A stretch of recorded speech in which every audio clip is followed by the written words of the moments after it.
Good morning. It is another carnivore breakfast. I'm on day 3, so still very early on. Today I'm making up a tender mock. Now this is like a super cheap cut. I got this for $6 a pound, and um, I just feel like Keith, who's here with me, he'll be on camera later, I assume. Every time he's made it, it's tasted super good. So I know it's a cheap cut, but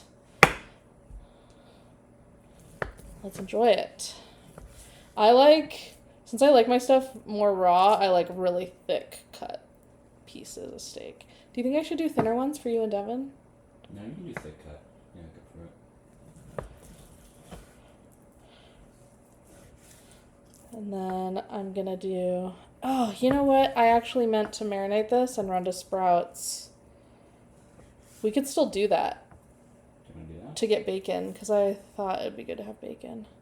Yeah, do that. Okay. You marinate that and then... I'm gonna stop the video after I get it marinated then. It's just gonna be a better breakfast if we get to go to Sprouts. Don't you think?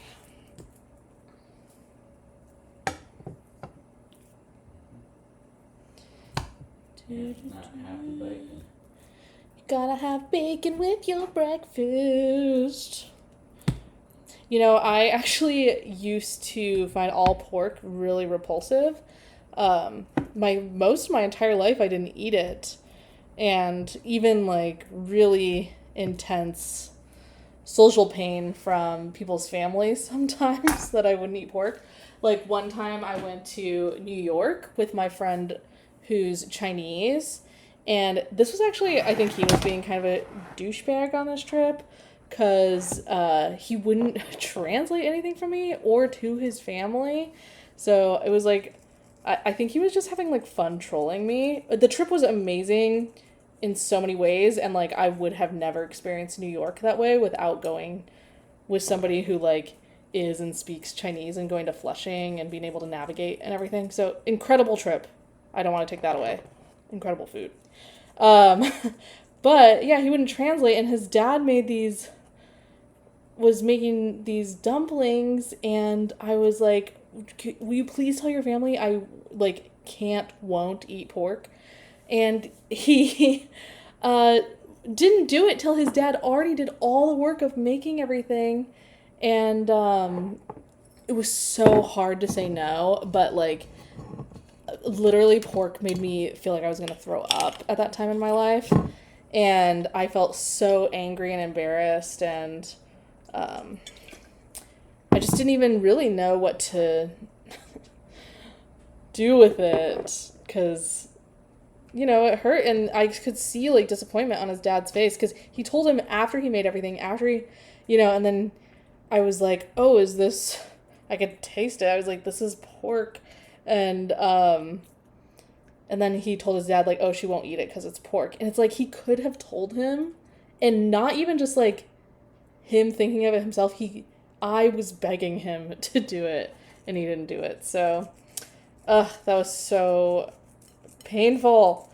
But yeah, then I was dating this hypnotist years ago, and he did all kinds of great stuff for me. And one of the things he did was he hypnotized like quite a few of my sensitivities out, which is really cool. And I just haven't had to deal with that since. I'm still not like someone who's gonna eat a pork chop on by my own volition, but I could. And I have decided bacon is delicious, like as most people on the planet Earth. Devin's here. Yep. We're gonna run to Sprouts and get bacon while this is marinating. Driving will be faster. Oh, that is such a good idea. We're back from Sprouts. I like this uncured bacon. The ingredients are just pork, water, salt, and celery powder. Diseased bacon. It's less diseased. No, it's not cured. Oh, you're so funny, Uncured. Devin. All right, Keith is going to cook this tender mock. What are you going to do with it, Keith? Probably just like a classic, like I guess it's a braise. What's the term, right? or like classic sear. Okay. So I'm just pretty much gonna do about. It's probably gonna take about 2 minutes on each side. Gonna get really hot, and then How get hot? it fried. How hot? High to medium. Medium high, you mean? High to medium. Well, okay. Medium high's right in the middle of that. I'm more of a top-down guy than a down-up. Okay. I'm I trying to think be you're great. silly. I think you're amazing. Let me be silly. Then, one of the most important parts of carnivore is drinking tons of goat's milk.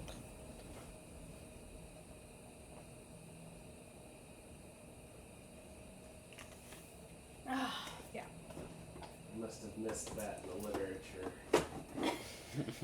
That's what they don't put in the books. Books. Yeah, we have that, Dr. The guy we learned it from. Oh, Sean Baker? Sean Baker. We got the Sean Baker carnivore book. Devin and I originally did carnivore way back in the pre-COVID Joe Rogan days. I think we did it January of 2019, right? No, it wouldn't have been. I just cut myself, actually. Well, quit swinging around the knife. Ow. I was Lava. being fun and cool. I was actually just not paid. Ow!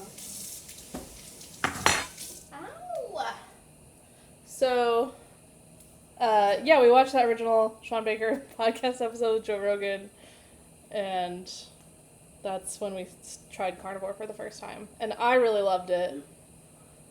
I think it was around when we got the new house. Actually, 2019 maybe is right. Yeah, I know it was in January or February, but 20. It was either like early 2018 or early 2019. might have been 2018. That sounds right to me too. Anyways, yeah, so that was the first time, and then I've done quite a few carnivore challenges since then. Devin didn't not like it, right? But he just wasn't as enamored by it as I was. No, I didn't find it to be. I mean, it's good. It's like a good baseline that I like, but it's not like the life hack or anything. Yeah. For me, a huge reason it becomes a life hack. Are you willing to get me? I'll get it myself.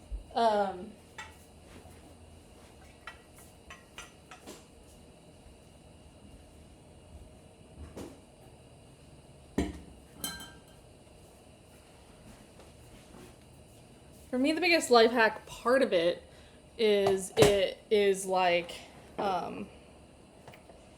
takes away the food noise. Like, I'm thinking all the time, will you hand me a paper towel? About what am I going to eat and what ingredients are going to be in it, and just like wanting to eat and craving things, stuff like that. And when I do carnivore, the answer is so clear all the time that my brain can't roll around the question. And that was even a huge thing of when we did raw vegan last year, is it was so open.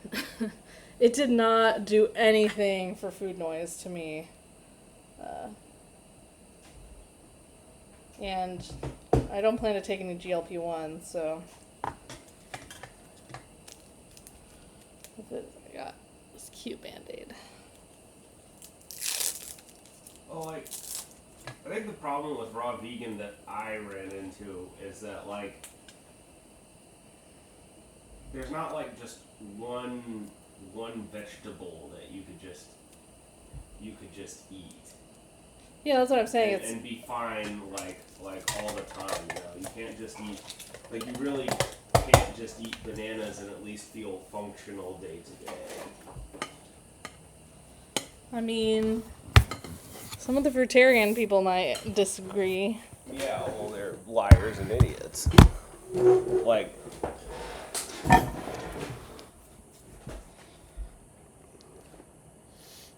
additionally, like, there is just something extra offensive about raw vegan for me, and that like cooking food was a good invention.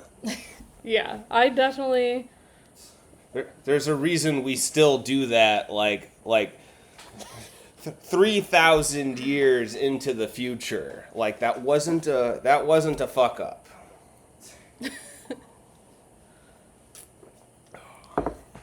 I like having cooked food for sure.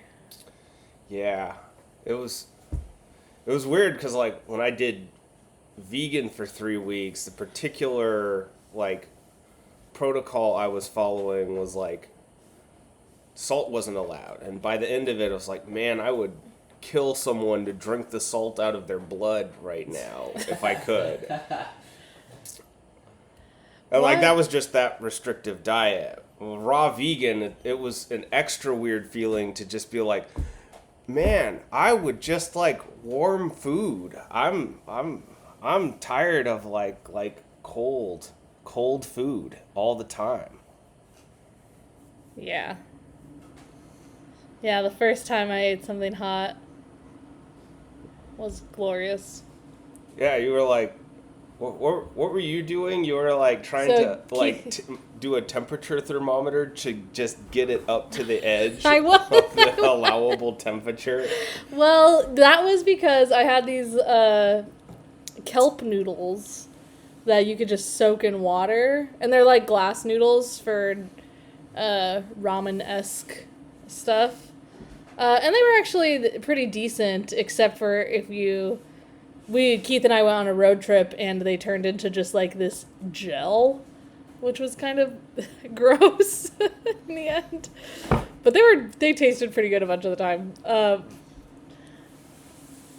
But yeah, there's a specific, when you do raw, there's like a temperature that is no longer raw. I can't remember what it is anymore. It's like 112 degrees Fahrenheit. Something. Why? Because that's where nutrients break down or something. Yeah, nutrients break down. And yeah, what was I saying? Oh, so yeah, I would try to measure, because if the water was just warm, the kelp noodles would be much, much better. All right, Keith is putting the tender mocks on the pan. Oh, when we went to get bacon, I turned the preheat off on the oven, so you have to preheat the oven again. I think cook 4 though, like cook half of that. Are you using the oven for the steak? Yeah. Or you're not going to need it with this cut? Oh. If you're doing it as a whole, like if you're doing the whole thing as a chunk, you want to bake it because of the thickness, but cut like this, I can just fry it. Oh. So we don't need, I don't know if you could hear that, but we don't need to do the oven because I cut it up into steaks instead of cooking the whole shabongo. Yeah, this is very fun for me, having Devin and Keith here for breakfast. And I'm excited to eat some steak and bacon, and I'll make some eggs while the steak is setting. And everything's going to be fun and good. Isn't that right, sweetie? Isn't your life fun and good? You trying to torture me? A little bit.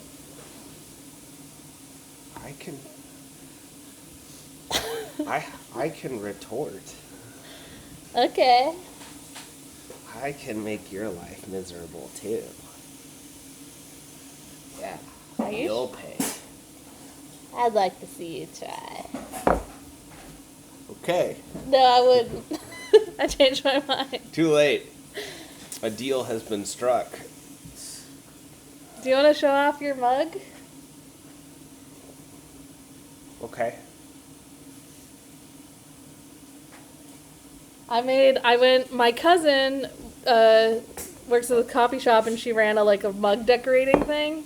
A mug is another term for a face. Oh.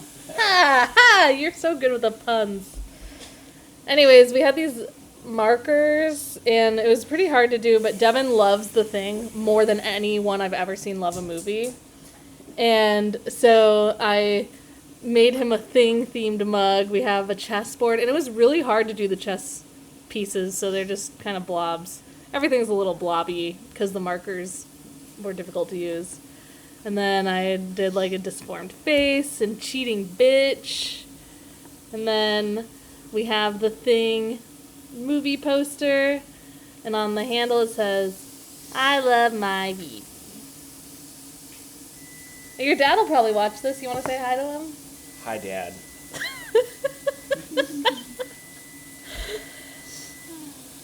I love you. I love you too. Are you sure?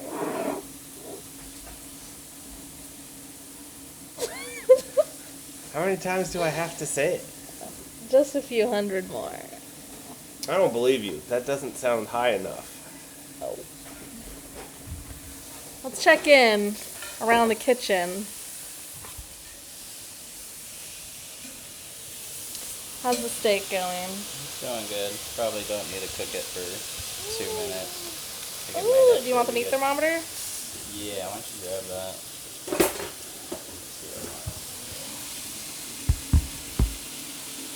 Fit all the bacon on here. I like mine at like 100. These are still in the 70s. I think they ain't ready. Just look a little dry on the outside, so. I'm really excited because I've always been really bad with plants. And I know pothos are like the easiest, but this is the best I've ever gotten. And I propagated a bunch from Keith's office.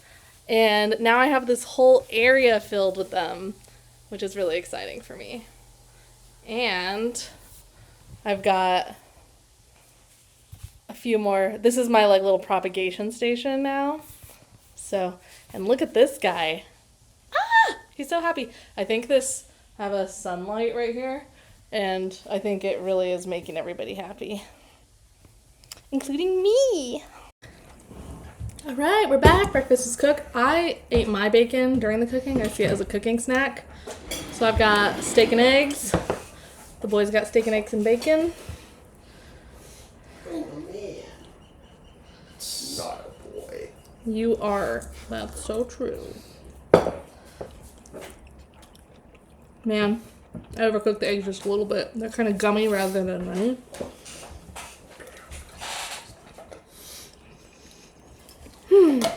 Keith and I first started hanging out. Well, we knew each other, but we started hanging out when I was doing my last 90-day carnivore challenge. Do you remember things about that?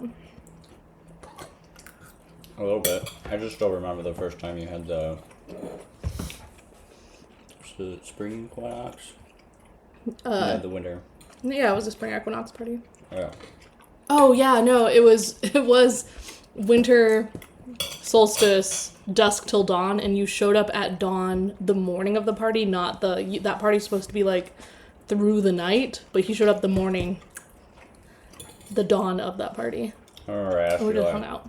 3 times. I was like, "Are you sure I can show up this early?" You're like, "Yeah." And then I showed up that early, and you were like super surprised. So funny. But yeah, if you've seen my old TikTok videos when I'm like, oh, I have a friend over eating breakfast, that's why I'm not recording. Keith was that friend. We were having a lot of carnivore breakfast together at that time. So much meat.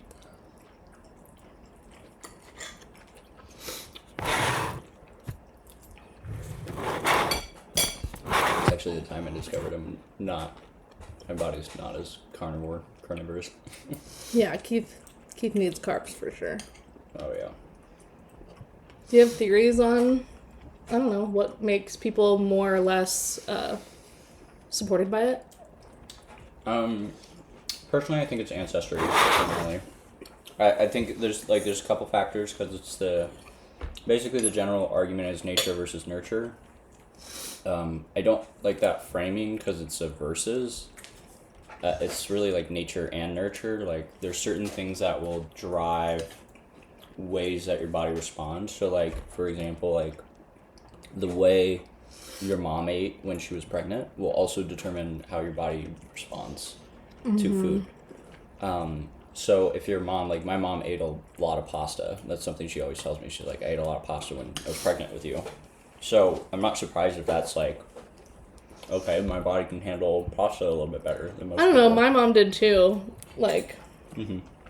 and we're both Irish Italian. Yeah, and this goes into like the nature versus nurture thing where it's like, it's not like this is what determines this. It's more of like, here's all these factors that like jump into a pool, and they're probably going to increase the probability of like this being a thing. Yeah.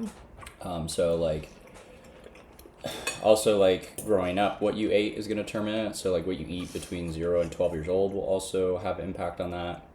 What your mom ate during pregnancy, even what your, there's even like weird research that came out that like what your grandma ate when, you know, she was pregnant with your mom can even impact how dietary like how it impacts like how you're meant to eat or how you should eat or different things like that.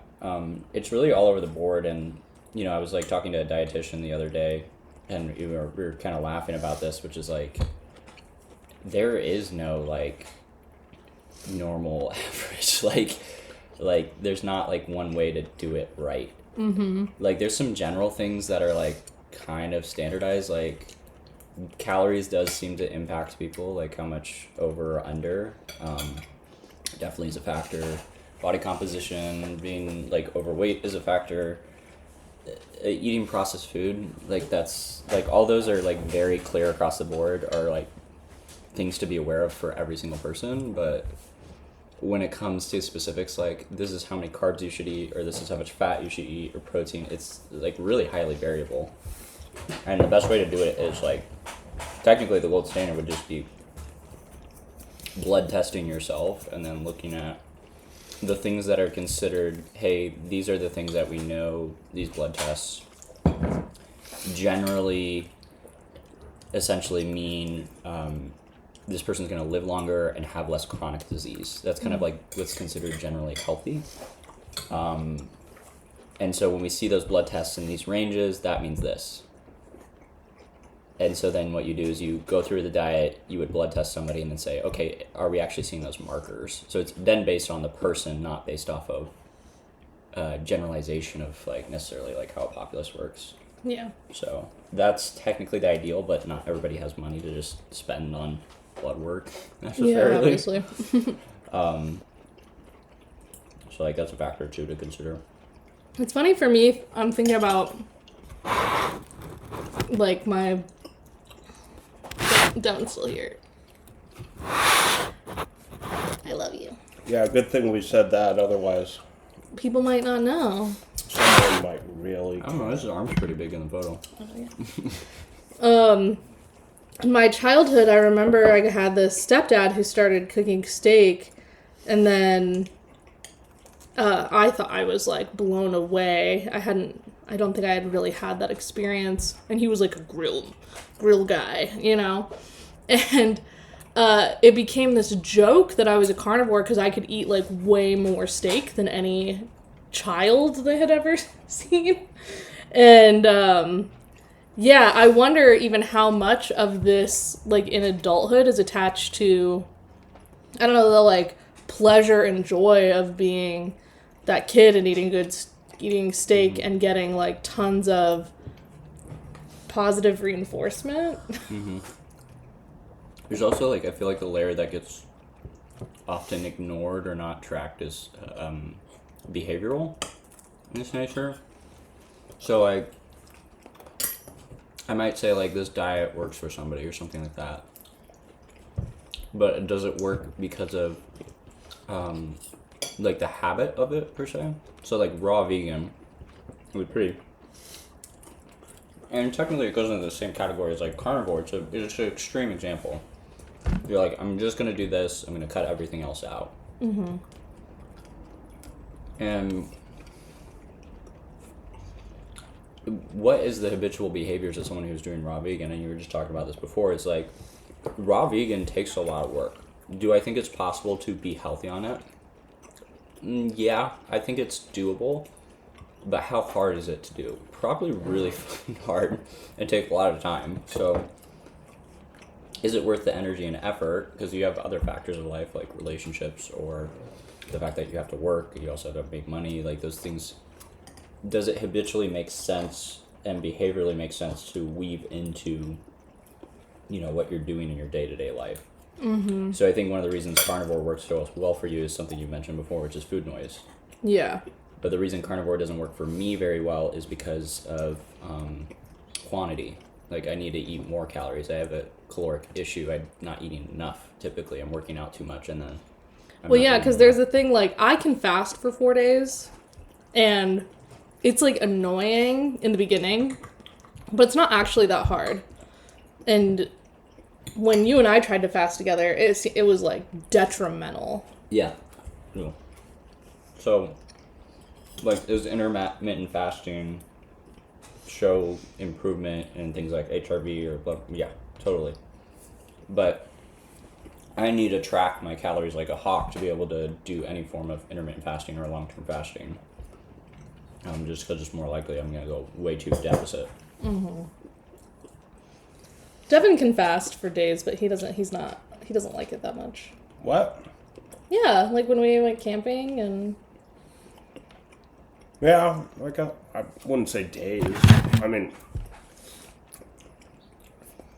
if there was a gun to my head, yeah, maybe. But like,